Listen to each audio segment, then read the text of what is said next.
टीकाकरण संक्रामक बीमारियों से बच्चों को बचाने के लिए अति आवश्यक है, इसलिए बच्चों को टीका सही समय पर लगवाना अनिवार्य है। टीकाकरण बच्चों के लिए सुरक्षित है, लेकिन कभी-कभी टीकाकरण के पश्चात प्रतिकूल प्रभाव यानी AEFI हो सकते हैं। जैसे कुछ मामूली AEFI हैं, टीका लगने के स्थान पर लालीपन, सूजन और दर्द, हल्का बुखार, चिड़चिड़ापन और अस्वस्थता। कुछ AEFI गंभीर और दुर्लभ होते हैं, इनके लिए हमें तैयार रहना चाहिए। ऐसी ही एक गंभीर प्रतिक्रिया का नाम है एनाफिलैक्सिस। ये कहानी ऐसी ही एक घटना पर रची गई है। कहानी मेडिकल अफसर द्वारा प्राथमिक स्वास्थ्य केंद्र में मासिक समीक्षा की है, जहां डॉक्टर साहिबा लेडी हेल्थ विजिटर और सभी ANM एनाफिलैक्सिस पर चर्चा कर रही हैं। आइए देखते हैं आगे। आज की मासिक समीक्षा शुरू करने से पहले हम रश्मि का अभिनंदन करना चाहते हैं। पिछले हफ्ते रश्मि की सूझबूझ के कारण एनाफिलैक्सिस से एक बच्चे की जान बच गई। सही समय पर एड्रेनालिन इंजेक्शन देने से बच्चे की हालत में जल्द सुधार देखा गया। शाबाश रश्मि। रश्मि, क्या अपना अनुभव हम सभी के साथ साझा नहीं करोगी? क्यों नहीं सुनीता दीदी, बिल्कुल बताऊंगी।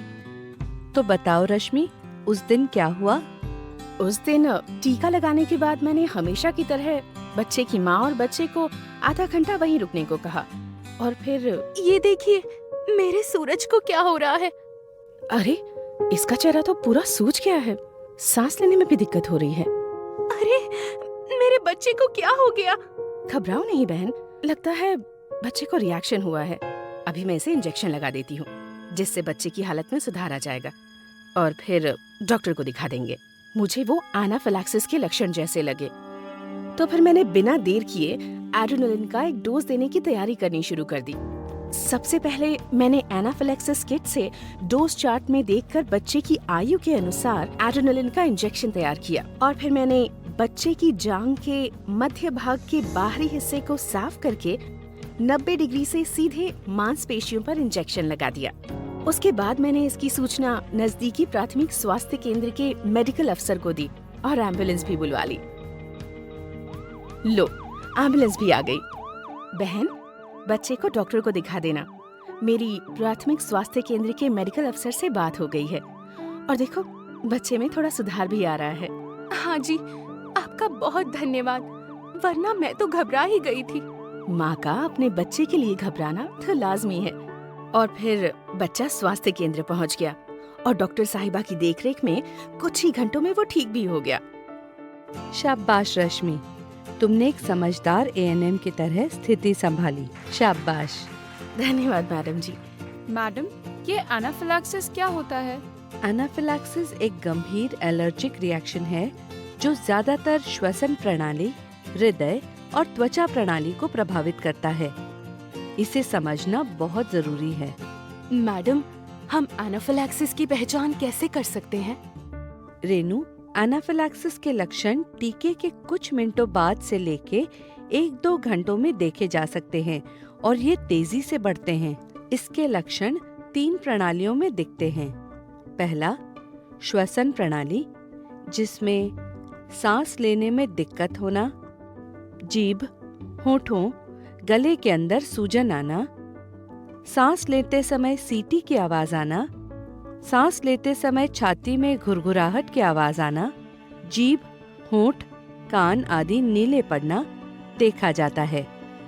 दूसरा, ये हृदय प्रणाली को प्रभावित करता है, जिसके लक्षण हैं दिल की धड़कन तेज होना, ब्लड प्रेशर कम होना, बेहोश होना और चक्कर आना देखा गया है। और तीसरा, त्वचा प्रणाली पर इसके लक्षण दिखते हैं, जैसे शरीर पर खुजली होना, शरीर पर लालीपन होना, शरीर पर लाल चकत्ते होना, सूजन आना, खासकर चेहरे, होंठ, जीभ, पलकों आदि पर। एनाफिलैक्सिस बहुत जल्दी बढ़ता है, इसलिए बच्चे पर निगरानी रखना और उसे तुरंत इलाज मिलना बहुत जरूरी है।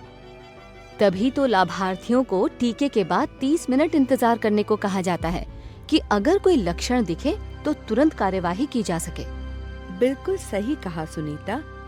और इन 3 प्रणालियों में से किसी 2 प्रणालियों में एक एक लक्षण दिखे तो उसे एनाफिलैक्सिस के तौर पर लें और तुरंत बच्चे को आयु अनुसार एड्रेनालिन का एक डोज लगा दें।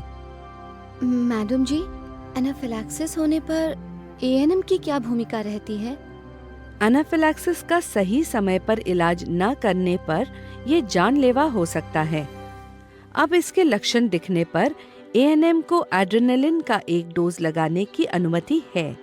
इसलिए सुनिश्चित करें कि टीकाकरण सेशन करते समय आपके पास एनाफिलैक्सिस किट मौजूद हो। एनाफिलैक्सिस किट हमेशा तैयार होना चाहिए और हमें हर 3 महीने में इसे मेडिकल अफसर से एक्सपायरी डेट के लिए प्रमाणित कराना जरूरी होता है। एकदम सही। मैडम, एनाफिलैक्सिस किट में क्या-क्या सामान मौजूद होना चाहिए? अच्छा प्रश्न पूछा पूजा।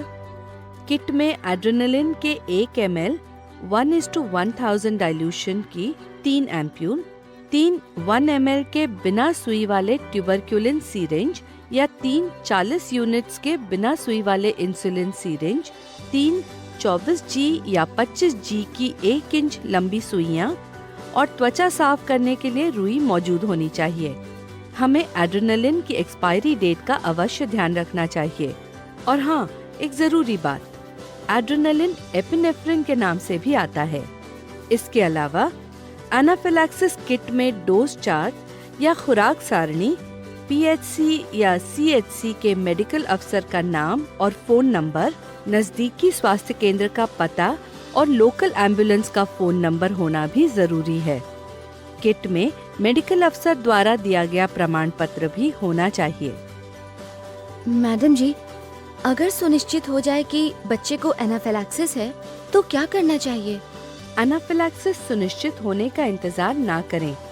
जैसे ही लक्षण दिखें और आपको जरा सा भी शक हो तो बिना डरे सही मात्रा में एड्रेनालिन का एक डोज लगा दें।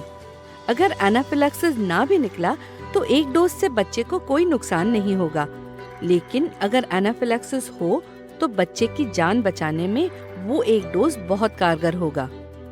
बस हमेशा ध्यान रहे कि इसकी सूचना जल्द से जल्द नजदीकी अस्पताल के मेडिकल अफसर को दें और बच्चे को नजदीकी अस्पताल में भर्ती कराने के लिए एम्बुलेंस की व्यवस्था करें। अगर एम्बुलेंस के आने में देर हो रही हो तो किसी दूसरी गाड़ी में बच्चे को नजदीकी अस्पताल ले जाएं।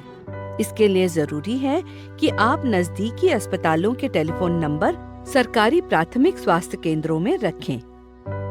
मैडम जी, एड्रेनालिन इंजेक्शन लगाने का सही तरीका क्या है, बता दीजिए ना। हाँ बिल्कुल। सबसे पहले शिशु की आयु के हिसाब से डोज चार्ट में एड्रेनालिन डोज की मात्रा देख लें। किट में मौजूद ट्यूबरक्यूलिन सीरेंज 1 ml या 40 यूनिट्स के इंसुलिन सीरेंज पर 1 इंच लंबी 24G या 25G की सुई लगा दें। इसके बाद उचित मात्रा में डोज सीरेंज में भर लें। फिर रुई से जांघ के मध्य भाग के बाहरी हिस्से को साफ करें और 90 डिग्री के कोण पर सीधे मांसपेशियों में इंजेक्शन लगा दें, बिल्कुल वैसे जैसे आप पेंटावेलेंट या DPT का टीका लगाते हैं। एक बात और, अगर बच्चा होश में है तो उसे सीधे लेटाकर उसके पैरों को ऊपर उठाकर रखें ताकि खून का बहाव दिल की तरफ ज्यादा हो। और अगर बच्चा बेहोश है तो उसको एक तरफ करवट पर लेटाकर रखें ताकि अगर बच्चे को उल्टी हो तो वो उसके श्वास नलियों में ना जाए। इसके साथ ही ध्यान रखें, एड्रेनालिन इंजेक्शन लगाने का समय नोट करें, मेडिकल अफसर को रोगी की स्थिति के बारे में बताएं।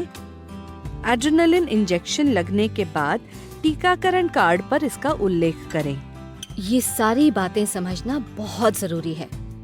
सभी माता पिता और अभिभावक हम पर भरोसा करते हैं और ये हमारी जिम्मेदारी बनती है कि एनाफिलैक्सिस से किसी की जान ना जाए।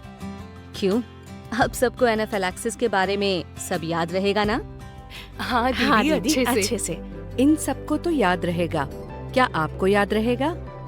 चलिए कुछ जरूरी बातों को फिर से दोहराएं। टीका लगने के बाद बच्चे और अभिभावक को आधा घंटा इंतजार करने को कहें। एनाफिलैक्सिस किट हर टीकाकरण सेशन में मौजूद होना जरूरी है। एनाफिलैक्सिस किट में मौजूद सामान की एक्सपायरी डेट के लिए हर 3 महीनों में मेडिकल अफसर से प्रमाणित कराएं। एनाफिलैक्सिस का जरा सा भी शक होने पर बिना देर किए बच्चे को एड्रेनालिन का एक डोज लगा दें। एड्रेनालिन देने से पहले शीशी पर एक्सपायरी डेट को देख लें। बच्चे को डोज चार्ट में देखकर आयु अनुसार ही एड्रेनालिन का डोज दें। एड्रेनालिन का डोज इंजेक्शन द्वारा जांघ के मध्य भाग के बाहरी हिस्से में सीधे मांसपेशियों में लगाएं। एड्रेनालिन का डोज देने के बाद तुरंत नजदीकी अस्पताल के मेडिकल अफसर को सूचित करें। एड्रेनालिन इंजेक्शन लगने के बाद टीकाकरण कार्ड पर इसका उल्लेख करें और बच्चे को अस्पताल ले जाने के लिए एम्बुलेंस की व्यवस्था करें। याद रखें, एनाफिलैक्सिस की शंका होने पर तुरंत एड्रेनालिन का एक डोज मांसपेशियों में लगाना सुरक्षित है और जान बचाने में कारगर हो सकता है।